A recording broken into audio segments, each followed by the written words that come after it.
According to the New York Times, Bernie Sanders is set to endorse Hillary Clinton very soon. So they explain, after 3 weeks of private preparations, Senator Bernie Sanders is expected to endorse Hillary Clinton on Tuesday at a campaign event in New Hampshire. According to 3 Democrats who have been involved in the planning, Mr. Sanders, in an interview Thursday with Bloomberg View's Al Hunt, came as close to endorsing Mrs. Clinton as he ever has, saying, "We have got to do everything that we can to defeat Donald Trump and elect Hillary Clinton. I don't honestly know how we would survive 4 years of a Donald Trump as president."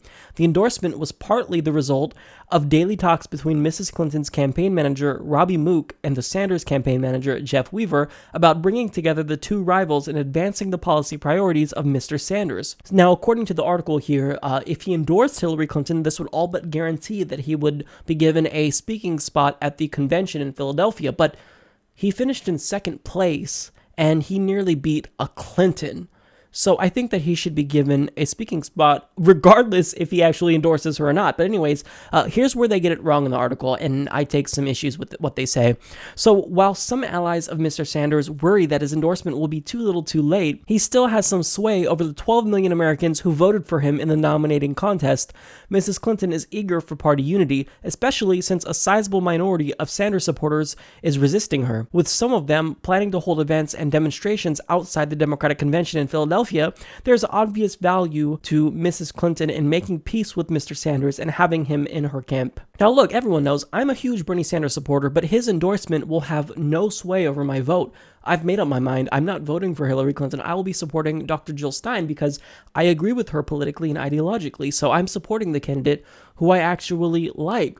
Now, I don't think that his endorsement is going to sway many people because there's already Bernie Sanders supporters in battleground states who are already planning to reluctantly vote for Hillary Clinton. So if you're going to vote for her or you're not going to vote for her, I think you've already decided.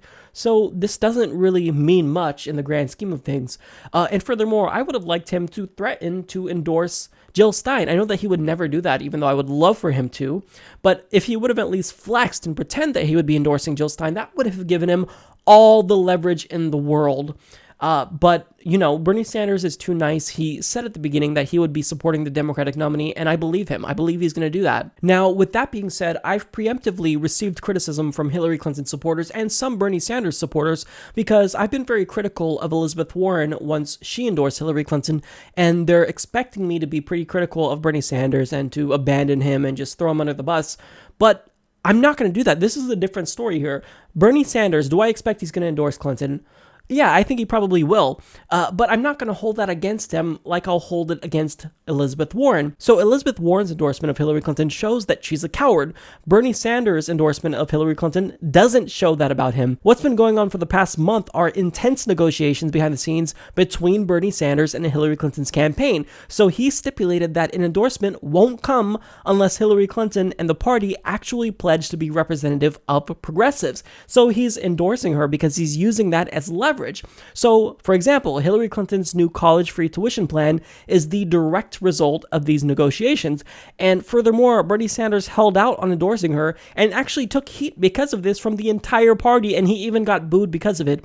So he actually stood up to Hillary Clinton and ran against her when many other Democrats were terrified to do so. But when it comes to Elizabeth Warren, here's why I'm disappointed with her. So she decided not to run for president, presumably because she didn't want to go against Hillary Clinton. And also, she put her head down and avoided and ignored Bernie Sanders during his campaign when her endorsement could have actually given him a huge boost. And also, the minute the primaries were finished, Elizabeth Warren nearly tripped over herself to endorse Hillary Clinton. And not only that, she's actually stumped for Hillary Clinton when she didn't even do that for Bernie. So look, if Elizabeth Warren actually endorsed and campaigned for Bernie Sanders, but then in the end, she said, look, we lost, so we have to get behind Hillary Clinton to defeat Donald Trump, I would have no problem with that. I would have respect for her, actually.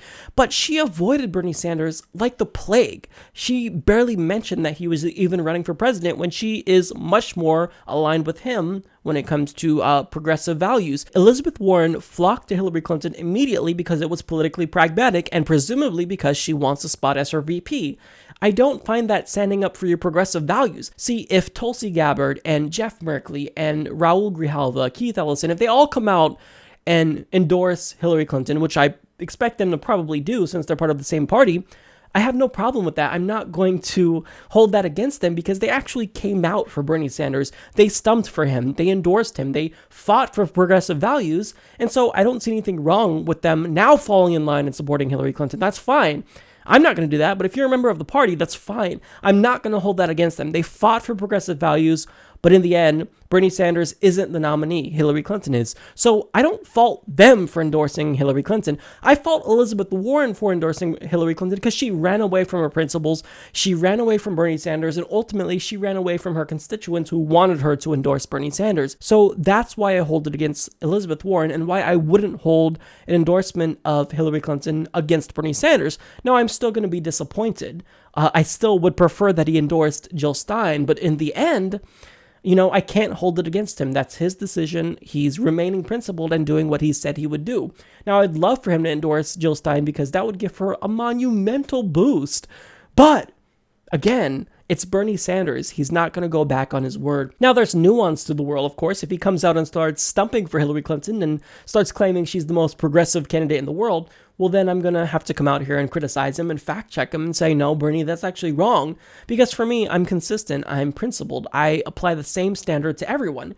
So I'm not just unequivocally in favor of Bernie Sanders. I would abandon him if he decided to start being a conservative. And that's where I think Bernie Sanders supporters differ from Hillary Clinton supporters. I think no matter what she proposes or does, they're going to support her. But that's not the case with me and Bernie Sanders. I'm in support of him so long as he remains consistent and progressive. But if he's going to say Hillary Clinton is a progressive and she's the best candidate ever, then I'm going to have to take issue with that. But I mean, I'm not going to fault him for endorsing Hillary Clinton. Is it disappointing? Yeah, it's really, really disappointing. I wanted him to be the nominee. I wanted her to be endorsing him. And the fact that that's not going to happen, it's heartbreaking. It really is. But I'm not going to hold it against him. I'm not, because he's doing what he said he would do before this was over, and he's just remaining principled. And I don't think anyone else should hold it against him either. But, in the end, everyone has their own reason to feel the way they feel. So that's my take. But, anyone is free to disagree.